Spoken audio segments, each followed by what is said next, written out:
Dozens of people have been injured by violence at student protests in Bangladesh. Police fired tear gas and রংপুরে বেগম রোকেয়া বিশ্ববিদ্যালয়ের শিক্ষার্থী আবু সাইদ পুলিশের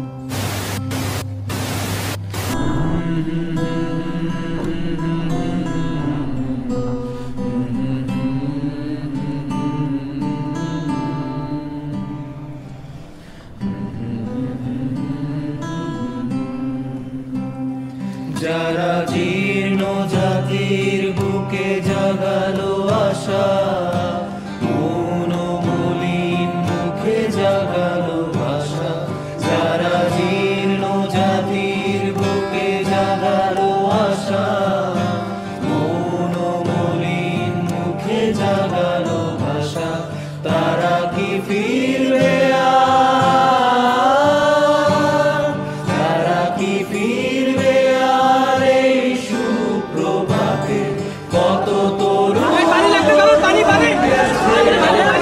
চলে মুক্তির মন্দির সোপানো।